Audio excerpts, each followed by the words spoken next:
주말 오후 윤미라 씨 부부는 배달 음식을 시켜 먹기로 했습니다. 자기야 우리 지금 슬프는데 치킨 시켜 먹을까? 그래? 자기 아는 데 있으면 시켜. 친구야 치킨 시켜줘. 그런데 누군가에게 주문 전화를 부탁하는데요. 1번 치킨하고 상동점, 2번 신월하고 3번 치킨.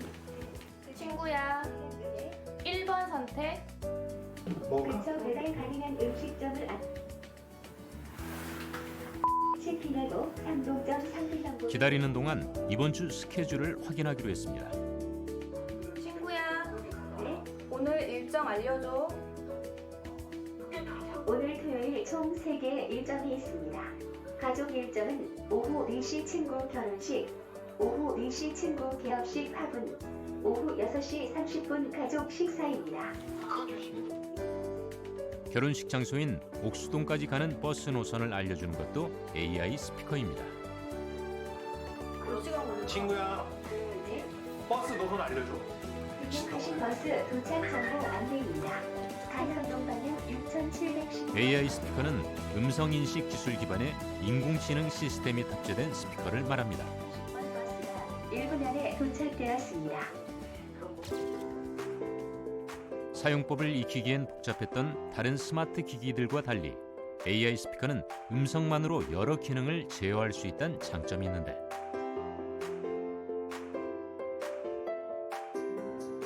종전에는 주로 음악 감상이나 날씨 검색에 그쳤지만 코로나19 확산을 계기로 일상 곳곳에 활용되는 추세입니다.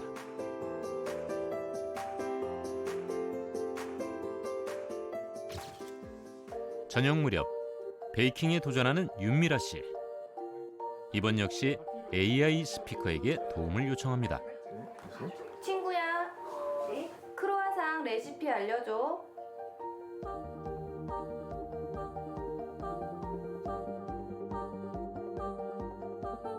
AI 스피커가 개인 비서 노릇을 톡톡히 하고 있는 건데 똑똑한 비서 덕분에 윤미라 씨 부부의 생활은 한층 편리해졌습니다. 잠자려고 이제 했는데 불이 안 꺼져 있을 때 또 일어나기가 귀찮잖아요. 그때 이제 AI한테 불 좀 꺼줘라고 하면 바로 누워 있는 상태에서 일어나지 않고 편하게. 그리고 핸드폰을 찾거나 리모컨, 특히 리모컨을 제가 많이 이제 못 찾을 때가 많은데 이 AI 기계를 통해서 이제 항상 찾고 있어요. 내년 윤 씨 부부는 똑소리 나는 비서 한 명을 더 두게 될 전망입니다. 정부가 2021년부터 AI 스피커 같은 민간 채널을 통해 국민 요구가 높은 생활 밀착형 서비스를 하기로 했었는데요. 한국판 뉴딜을 지탱하는 한 축, 디지털 뉴딜 과제이기도 한 국민 비서 구축 사업은 국민에게 필요하거나 자칫 놓치기 쉬운 공공 서비스 정보를 AI 스피커 등의 친숙한 민간 채널을 통해 미리 안내받고 신청 납부 등의 후속 조치까지 돕는 서비스입니다. 인공지능 기술을 활용해서 국민이 필요한 정보를 정부가 스스로 먼저 안 후에 그거를 카카오톡 같은 민간 앱을 통해서 필요한 때 알려주는 것이고요. 또 실제 비서처럼 이제 내가 궁금한 것이 있을 때 문자나 음성으로도 질문하고 답변을 받을 수 있도록 하는 서비스입니다.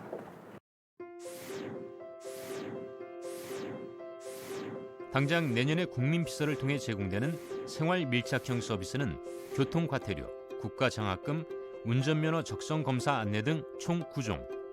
주무부처는 제공되는 서비스를 단계적으로 확대한다는 계획입니다. 그럼 이런 국민비서 서비스 시행 시기는 어떻게 되나요? 현재 12월 말까지 사업이 진행되고요. 안정화 기간을 거친 후에 2월부터 서비스가 제공될 예정입니다. 윤미라 씨 부부는 앞으로는 기한을 넘겨 과태료를 물거나 정부가 제공하는 각종 서비스를 놓치는 일은 사라질 것 같아 기대가 큰데요. 2021년 더 스마트하고 편리해질 대한민국의 일상. 바로 한국판 뉴딜이 만들 지능형 정부의 모습입니다. 여권 같은 경우에는 갱신 기간이 오래되어 있는데 일일이 그걸 기억하기가 쉽지가 않잖아요. 그거를 챙겨 받을 수 있으니까 과태료 묻는 부분에서도 좋을 것 같고 여권뿐만 아니라 운전면허도 갱신 기간이 길기 때문에 운전면허 갱신기간도 미리 AI가 알려주면 좋을 것 같습니다. 편할 것 같아요.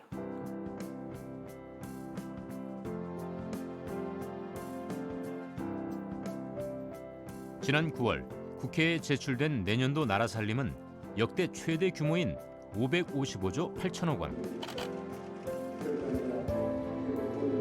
슈퍼 예산안을 편성하며 정부가 역점을 둔 건 뭐니 해도 한국판 뉴딜의 추진을 뒷받침하는 겁니다. 내년에 이제 본격적으로 한국판 뉴딜을 추진하게 되는 한 해가 될 것 같습니다. 그래서 올해는 일단은 저희가 추경 예산안으로 4.8조 원의 대정 투자를 한국판 뉴딜 사업에 했는데요. 내년에는 본격적인 투자를 위해서 21조 3천억 원의 그 예산을 반영해서 지금 국회에서 심의 중에 있습니다. 쇼핑도 있고. 얼마 전 이 회사에서는 한 금융 어플을 출시했습니다. 이렇게 내가 비밀번호 세팅하면 내 이 휴대폰 안에는 데이터를 저장할 나만의 지갑이 생성이 됩니다. 기본적으로 이제 나의 어떤 개인정보를 선택을 하고 직업 선택을 하고 입력을 하면 이 정보들도 전부 다 내 단말에만 저장이 됩니다. 금융 데이터를 이용한 이 어플은 여기저기 흩어져 있는 자신의 금융 정보를 한 번에 조회할 수 있다고 하는데요. 제 휴대폰에서 이제 모든 은행, 자기가 거래하고 있는 모든 은행의 거래 내역을 한꺼번에 조회할 수 있습니다. 그래서 저희가 특히 이제 저희가 제공하는 기능 중에 해시태그 기능이 있습니다. 예를 들어서 부모님께 용돈을 얼마나 자주 드렸는지, 많이 드렸는지, 사실 이 계좌에서 보내기도 하고 다른 계좌에서 보내기도 하고 그렇지 않습니까? 그런 걸 한꺼번에 이렇게 정리해서 볼 수 있는 그런 기능들도 있습니다. 일일이 각 은행에 어플을 설치하지 않고 한 곳에서 자신의 자산 현황을 알 수 있는데요. 기본적으로 이제 이렇게 모인 데이터를 통해 자신의 소비 성향에 따라 예적금 등 다양한 금융 상품도 추천합니다. 이때 개인의 데이터가 많으면 많을수록 더 정확한 추천이 가능하다는데요. 금융 데이터만 가지고는 적절한 상품 추천이 안 되거든요. 그냥 단순하게 금리로 이렇게 추천을 한다든가 이런 거밖에 안 되는데, 예를 들어서 뭐 여성분한테 군인사랑 적금 뭐 이런 거가 추천이 되거든요, 실제로. 근데 그런 게 아니라 내가 입력한 정보, 그리고 내가 저장한 내가 내 단말에 저장한 금융정보, 그리고 내가 저장한 생활 데이터, 이런 것들을 기반으로 나의 주요 활동 지역, 그리고 나의 성별, 이런 것들 기반으로 이 사람한테 가장 적합한 맞춤형 상품을 추천할 수 있는 그런 장점이 있습니다. 데이터를 이용해 기존 금융 서비스에서 볼 수 없었던 혁신적인 서비스가 가능해진 것입니다. 그래서 마이 데이터, 내가 모아놓은 데이터를 볼 수 있는 화면이 있고, 그다음에 그 데이터를 활용해서 내가 모은 포인트, 이 모은 포인트들은 이제 이 쿠폰에서, 쿠폰 탭에서 실제로 이제 됐든 됐든 제가 실제로 활용할 수가 있고요. 덕분에 출시 2주밖에 되지 않았지만 반응은 뜨겁습니다. 사용하시는 분들은 좀 많은 편인가요? 지금 이제 출시된 지 2주가 아직 안 됐는데, 지금 저희 설치 숫자는 2만 명이 넘었고, 그다음에 실제 이제 데일리 액티브 유저도 한 수천 명에 해당될 정도로 꽤 높은 이용률을 보이고 있습니다. 이러한 서비스들은 사용자의 편의뿐만 아니라 금융 관련 IT 기업과 인터넷 은행의 성장으로 이어질 수 있습니다.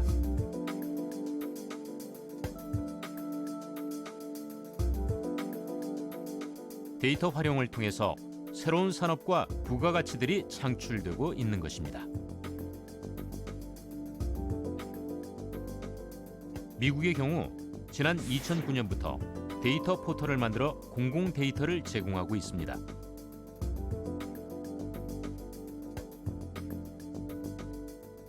영국은 데이터 포털에 개방된 공공 데이터에 정부 라이선스를 적용해 데이터의 자유로운 사용이 가능하게 했습니다. 이 밖에도 세계 주요국들은 앞다투어 데이터를 수집하고 개방하고 있는데요. 그래서 우리도 추진 중인 게 데이터 댐입니다. 디지털 전환의 이제 핵심이 이제 DNA거든요. 데이터, 네트워크, 인공지능, AI 이렇게 세 개인데 그 중에서 사실 어떤 디지털 기술이 발전하기 위해서는 그런 인프라가 필요한데 그 중에서 가장 또 중요한 요소가 데이터예요.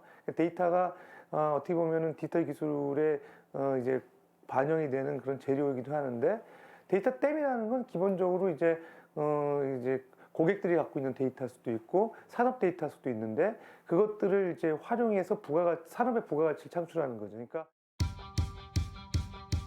그러니까 마치 물을 가두는 댐처럼 데이터를 한 곳에 모아놨다가 산업 전반에 활용토록 하겠다는 것이 데이터 댐의 핵심인데 그렇게 되면 산업 전반에 걸쳐 디지털 경쟁력이 강화될 수 있고요. 데이터 댐에 모인 다양한 데이터를 활용해 새로운 비즈니스와 산업도 만들 수 있습니다. 결국은 이런 데이터들을 결합하고 분석을 통해서 개인에 대한 좀 더 이해를 통해서 뭔가 새로운 서비스, 미리 앞서가는 서비스를 제공해 주려고 하는 게 모든 기업의 어떤 목표라고 보실 수 있을 것 같습니다. 데이터를 모으고 가공하는 과정에서 일자리도 대량 만들어지게 됩니다.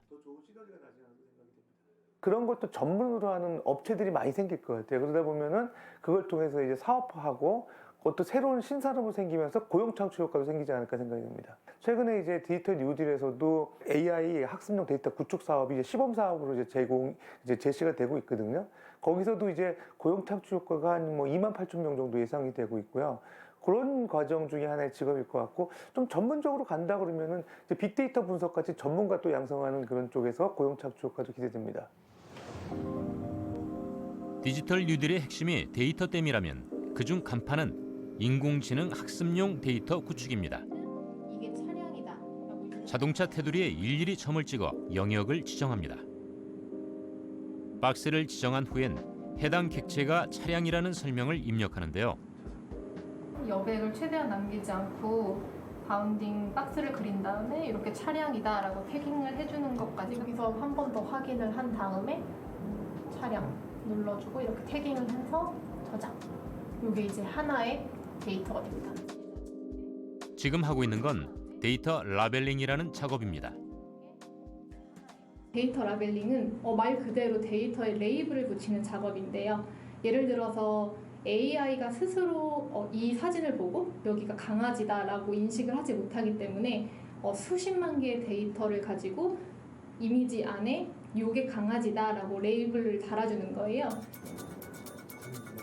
즉, 인공지능이 데이터를 인식할 수 있도록 이건 자동차, 이건 신호등 등 이렇게 일일이 알려주고 있는 건데 기계가 읽을 수 있게 하는 작업이다 보니 정확성과 섬세함이 요구됩니다. 예를 들어서 주차장에 주차가 이렇게 되어 있는 사진이 있잖아요. 근데 앞문부터 뒷문까지 다 나와 있는 차의 경우는 AI가 보고 차다라고 인식을 할 수 있는데 반만 잘려져 보이는 차 같은 경우에는 AI가 바로 인식을 못해요. 이게 자동차라는 것을. 그래서 이렇게 생긴 뒷공무늬만 보아도 차라고 인식할 수 있도록 이걸 라벨링을 해주는 겁니다. 라벨링이 완성이 되면은 이제 앞으로 이제 계속 이거는 차다 이렇게 인식을 해주는 거예요. 네, 맞습니다. 미래차 기술로 꼽히는 자율주행용 인공지능도 이런 과정을 통해 개발 중. 인공지능은 국내 4차 산업혁명 시대 핵심 키워드입니다. 하지만 어떤 분야건 그렇듯 개발 초기 단계의 인공지능은 그리 영리하지는 않은데요. 사실 지금 한국에서 인공지능이 초등학교 한 4, 5학년 정도라고 해요, 수준이. 그래서 이 수준을 계속해서 끌어올리려면 앞으로도 계속해서 데이터가 가공되어야 되고 데이터를 주입시켜야 되고. 잘 만들어진 자료로 다양하게 공부한 학생이 좋은 성적을 내듯 양질의 데이터가 많이 쌓일수록 인공지능의 정확도도 높아지게 됩니다. 즉, 양질의 데이터를 얼마나 확보하느냐가 국내 인공지능 수준을 한 단계 끌어올리는 열쇠인 셈입니다. 그러면은 이런 데이터들이 많으면 많을수록 좋겠네요. 아, 그쵸. 이게 AI가 학습을 하면 할수록 좀 더 기술이 계속 발전이 되기 때문에 학습 데이터가 많으면 많을수록 AI한테 도움이 됩니다. 이제 그냥 단순 데이터 가공이나 수집 이런 거는 모두가 참여할 수 있는데 전문 분야 같은 경우에는 전문 자격증이 있거나 전문 지식이 있는 분들만 참여할 수 있어요. 예를 들어서 의료 데이터 같은 경우나 법률 혹은 뭐 특정 언어 데이터 같은 경우에는 자격증이라던가 아니면 실제 지금 전문의분들 이런 분들만 참여할 수 있도록 되어 있습니다. 데이터 학습으로 한층 똑똑해진 인공지능은 더 많은 혁신적인 서비스와 산업으로 연결될 수 있습니다.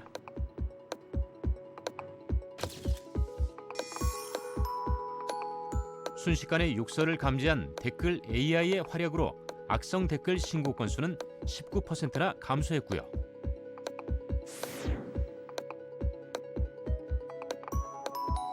국세청이 상습 고액 체납자로부터 1조 5천억 원이 넘는 세금을 징수할 수 있었던 것도 빅데이터 AI 덕분입니다. 2017년부터 지금까지 구축된 AI 학습용 데이터는 21종 4,600만 건쯤 됩니다. 정부는 여기에 인공지능 서비스 개발에 필수적인 10대 분야 150종의 데이터를 추가로 구축, 개방하겠다는 구상인데요. 한국어 말뭉치를 비롯해서 텍스트는 7억 건, 음성은 6만 시간, 이미지는 6천만 건, 영상은 15,000시간 등 대규모 데이터를 구축하여 국내 AI 산업에 획기적인 도약을 기대하고 있습니다.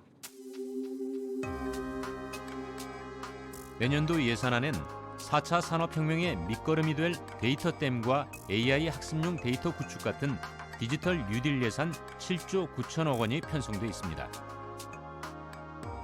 정부는 한국판 뉴딜의 한 축인 디지털 뉴딜을 통해 포스트 코로나 시대를 대비하고 디지털 경제로의 전환을 가속화하겠다는 계획입니다.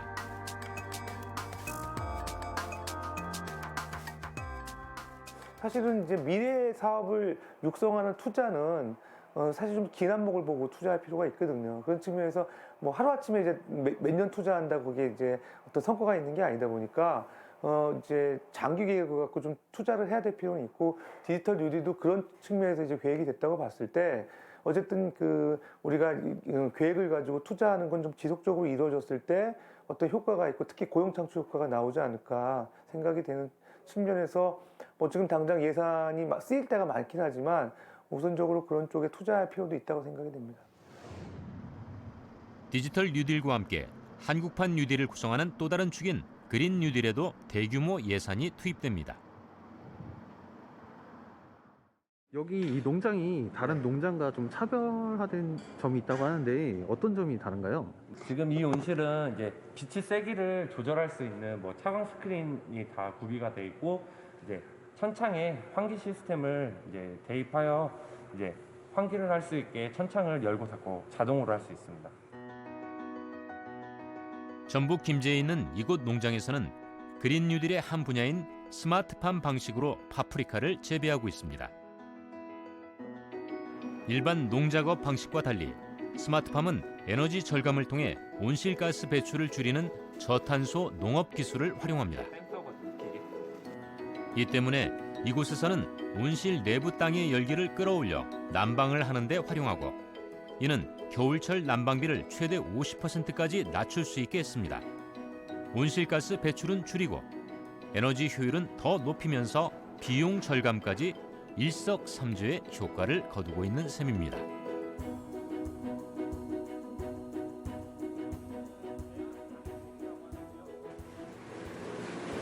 여기 보시면은 색깔이 노랗죠? 이거는 비료를 고농도로 물에 타놓은 거거든요. 이거를 이제 컴퓨터 세팅으로 저희가 뭐 빛색이나 공급량을 조절을 해가지고 세팅을 해놓으면은 그 시간대에 맞게 자동으로 얘가 물하고 배합이 돼가지고 이제 뭐 1000배이면 1000배, 2000배이면 2000배로 이제 작물에 공급이 되게 됩니다. 이곳에선 빛의 색이나 온도, 물과 비료의 양이 모두 데이터로 컴퓨터에 저장돼 파프리카가 자랄 수 있는 최적의 환경을 인위적으로 제어합니다. 농업의 첨단 기술을 접목한 이른바 스마트팜으로 생산성 측면에서 효과적입니다.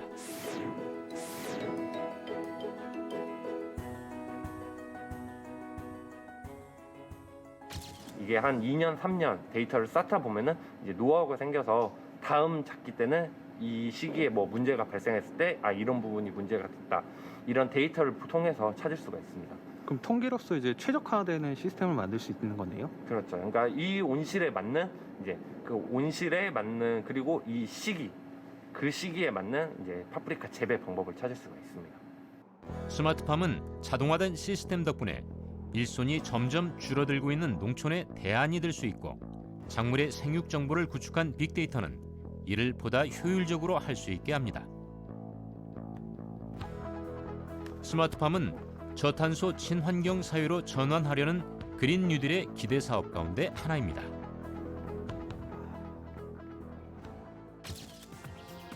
도시와 공간, 생활 인프라 녹색 전환을 비롯해 저탄소 분산형 에너지 확산, 녹색 산업 혁신 생태계 구축 등 크게 세 분야의 그린 뉴딜 예산이 집중적으로 투입될 예정입니다.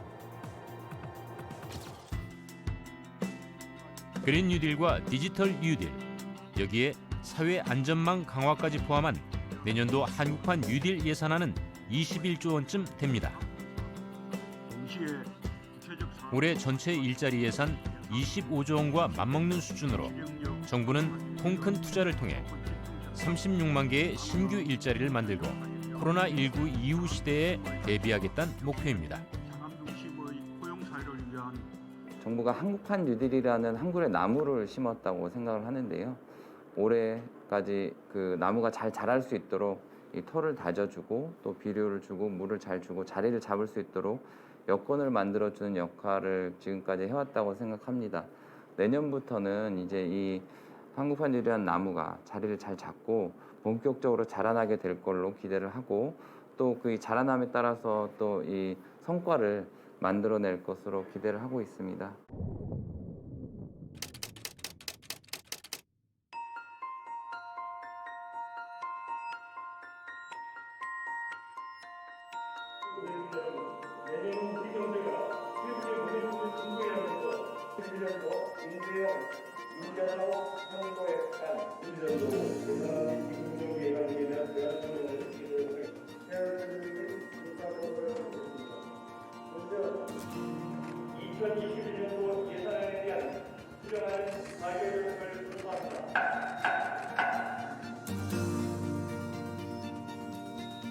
한국판 뉴딜은 2025년까지 진행되는 초대형 프로젝트입니다.